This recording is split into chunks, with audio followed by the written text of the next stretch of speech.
नमस्कार, आप देख रहे हैं स्पोर्ट्स क्रेजी और आने वाले वक्त में आप एक स्पेशल इंटरव्यू देखने वाले हैं दबंग दिल्ली के स्ट्रेंथ और कंडीशनिंग कोच के साथ, संदेश रंगनेकर सर के साथ, जो कि दबंग दिल्ली जो कबड्डी की टीम है, कबड्डी की पॉपुलर फ्रेंचाइज, उसके साथ कई साल से सक्रिय हैं। तो क्या उनकी थॉट प्रोसेस होती है, किस तरीके से वो टीम प्लेयर्स के साथ ट्रेन करते हैं, नए खिलाड़ियों को कैसे ट्रेनिंग देते हैं, ये सारी चीज़ें आपको पता चलेगी इस पर्टिकुलर वीडियो में। तो इस वीडियो को अंत तक देखिएगा। अगर कंटेंट पसंद आया तो चैनल को सब्सक्राइब करना ना भूलिएगा।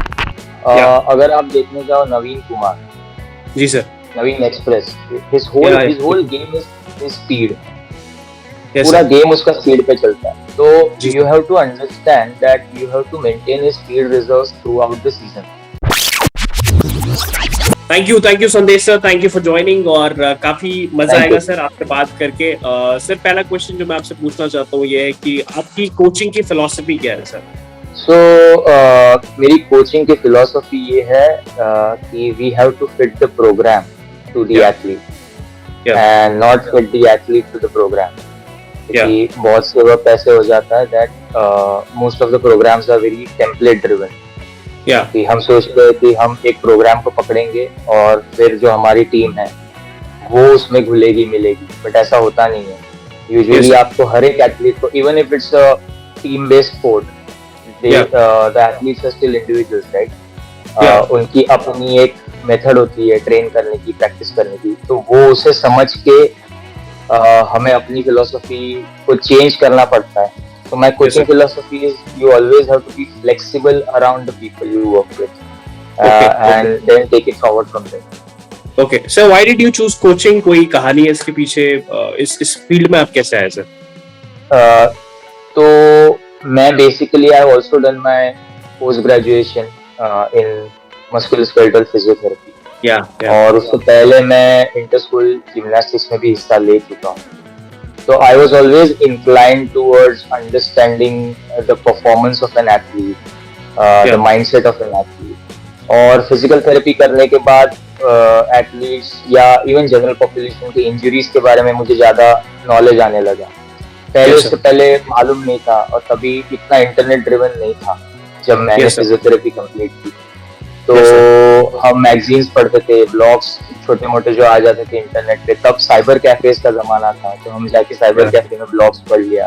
एंड जैसे डिग्री कंप्लीट हुई तो मैंने सोचा कि because I am inclined more towards the human performance aspect of it, क्यों ना I turn my self into a coach, क्योंकि उस वक्त स्ट्रेंथ एंड कंडीशनिंग बहुत ही नया था और लोगों को स्ट्रेंथ एंड कंडीशनिंग कोच क्या होता है और क्या कर सकता है ये पता नहीं था।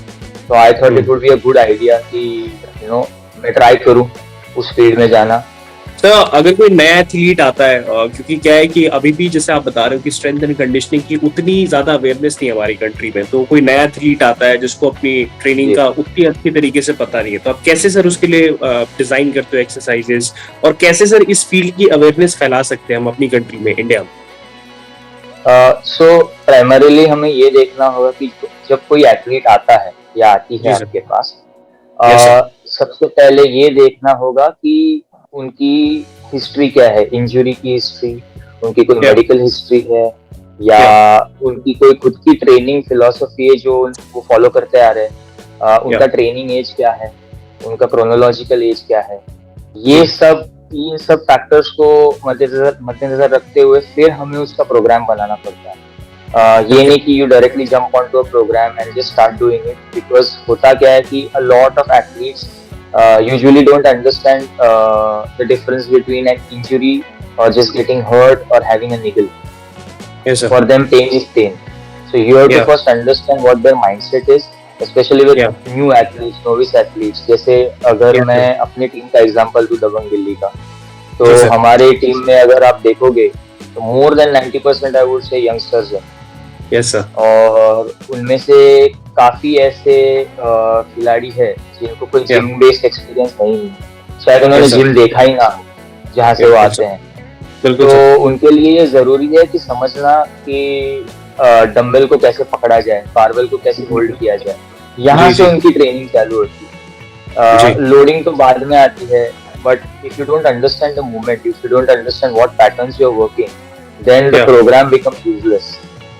और उसके आप कोई बेनिफिट्स या कोई पॉजिटिव इफेक्ट्स नहीं देख पाओगे आगे जाके। Yes sir. तो इट इज वेरी इंपॉर्टेंट कि आप एथलीट्स को पहले समझे, उनकी इंजरी हिस्ट्री को समझे। आप अपने सपोर्ट स्टाफ में जो फिजियोथेरेपिस्ट है, जैसे हमारे सपोर्ट स्टाफ में हमारे फिजियोथेरेपिस्ट है, मैं उनके साथ बैठता हूँ, डिस्कस करता हूँ कि इस एथलीट को ये इंजरी है तो हमें क्या करना चाहिए, कितनी लोडिंग करनी चाहिए, कितना रेस्ट देना चाहिए, क्या रिकवरी होनी चाहिए, और उस हिसाब से हमारे प्रोग्राम्स बनते रहते हैं थ्रू आउट द सीजन। जी सर। सर आप किस तरीके से जो एस्टैब्लिश एथलीट है और अगर उसको स्ट्रेंथ एंड कंडीशनिंग की जरूरत है, उसकी प्रोग्रेस को आप कैसे मॉनिटर करते हो सर? मतलब किस तरीके से उसकी एक्सरसाइजेस को डिजाइन किया जाता है, उसकी देख रेख की जाती है, बिकॉज वो ऑलरेडी एक प्रो प्लेयर है जिसके साथ आपने ऑलरेडी काम कर रखा है। तो उस सिचुएशन में सर आप कैसे उस एथलीट की प्रोग्रेस को मॉनिटर करते हो जब आप किसी एस्टैब्लिश एथलीट के साथ काम कर रहे होते हो? जी, so I'll give you a very small example around the question you asked. अगर आप देखने जाओ नवीन कुमार, जी sir, Naveen express, his whole game is speed. पूरा गेम उसका स्पीड पे चलता है। तो you have to understand that you have to maintain his speed reserves throughout the season. Yeah. But you also have to understand that you have to work on those speed reserves around the injuries that he has, around the niggles that he may have, or he may develop throughout the season. Because kabaddi है तो जैसे coaches कहते हैं मारा पिट्टी का खेल है। जी सर। इसके कोलिजन्स है, डायरेक्ट कॉन्टैक्ट्स है और हार्ड कॉन्टैक्ट्स है। When someone is dashing you, when someone is hitting you, वो सोच के नहीं करेगा।